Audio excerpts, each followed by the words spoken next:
Welcome back, everybody, to Altcoin Daily, where we bring you daily videos on everything going on with Bitcoin and cryptocurrency on a daily basis. Let me set this up. There is a serious, unprecedented pandemic that is sweeping the world right now. Cities are being shut down. Countries are being locked down. Nobody expected this. Nobody planned for this. Very few people have any clue how this is going to affect the world going forward. I'm talking about the short term in the coming days and weeks. I'm talking about the long term in the coming months and years.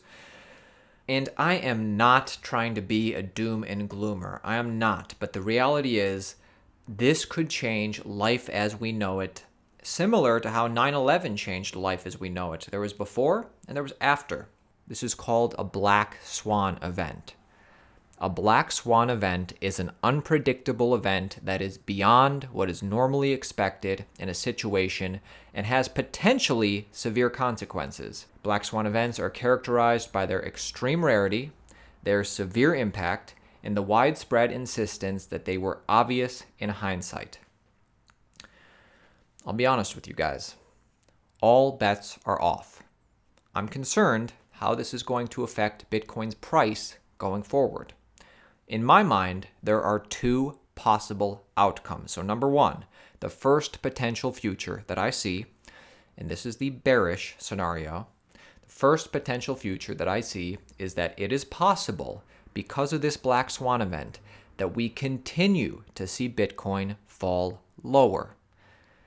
Unfortunately, this could be a slow, arduous process. It could fall lower, it could stay lower, and then every hopeful rally, every time it rallies up, it could be met with a glass ceiling where the price falls back down, consolidating at a level that nobody thought was probable. In this scenario, the market structure that Bitcoin has sustained for the past 8 years would be lost. And if that were to be the case, we would actually see what many people have felt that we have not seen with this current cycle, specifically the 2018-2019 bear market, that being the maximum amount of pain. A lot of people think we have not seen the maximum amount of pain that usually comes with bear markets.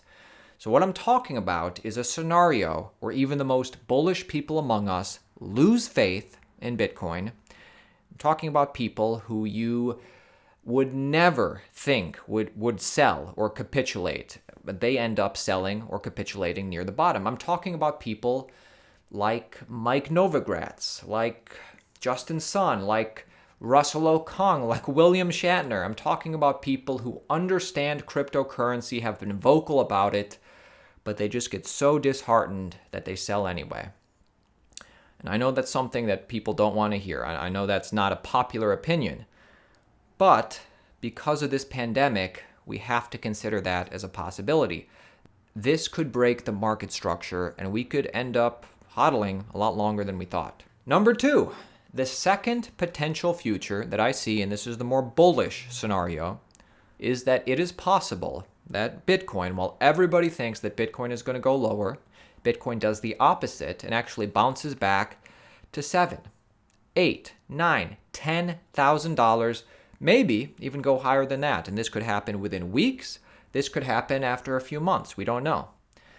This would be caused by the whales and institutions filling their bags at these prices. And rather than the cryptocurrency market experiencing the maximum amount of pain, it would experience the maximum amount of frustration, where certain people once again miss out on the chance to buy the cheapest Bitcoin and they get frustrated.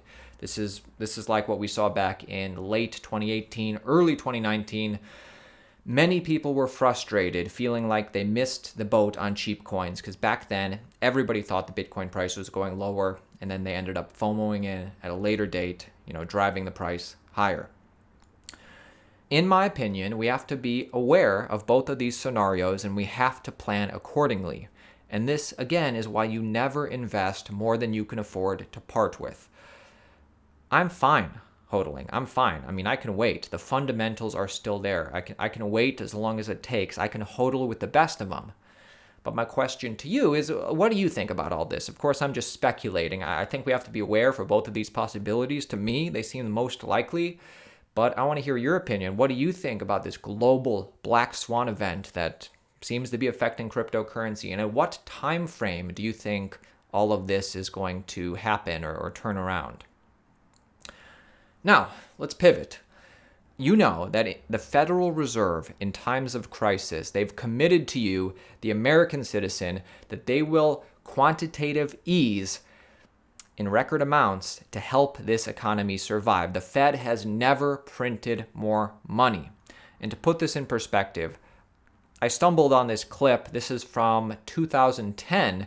This was during the recovery from the last financial crisis. This is the old Fed chair, Ben Bernanke, explaining to the American people on 60 Minutes, well, where is all this QE money coming from? Watch. Is that tax money that the Fed is spending? It's not tax money. We simply use the computer to mark up the size of the account that they have with the Fed. So it's much more akin, although not exactly the same, but it's much more akin to printing money than it is to borrowing. You've been printing money.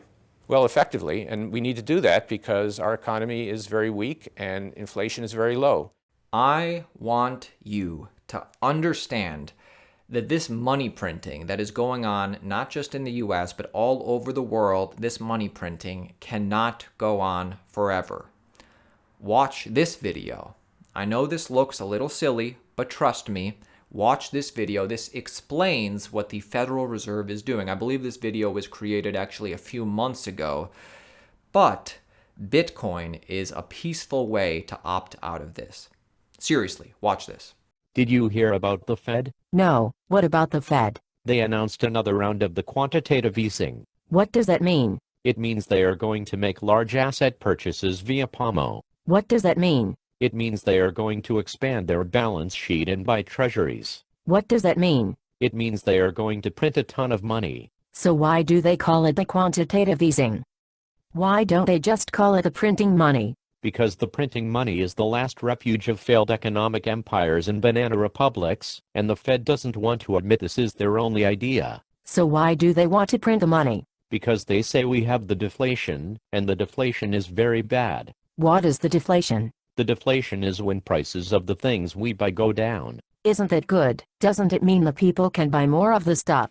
Yes, but the Fed said this is bad, especially during the recession. So they think that during the recession, when the people have less money to buy the stuff, it is bad that the prices go down? Yes, the Fed would rather have the inflation. So why does the Fed think we have the deflation? Because the CPI said so. But aren't the food prices higher than a year ago? Yes. Aren't the gas prices higher than a year ago? Yes. Aren't the healthcare costs higher than a year ago? Yes. Aren't tuition prices higher than a year ago? Yes. Aren't the taxes higher than a year ago? Yes. Aren't the subway fares higher than a year ago? Yes. Aren't the stock prices higher than a year ago? Yes. Aren't the bond prices higher than a year ago? Yes. So what is deflating right now? The only thing deflating that I can see is the Fed's credibility. Did they have a lot of credibility to start with? No. Why not?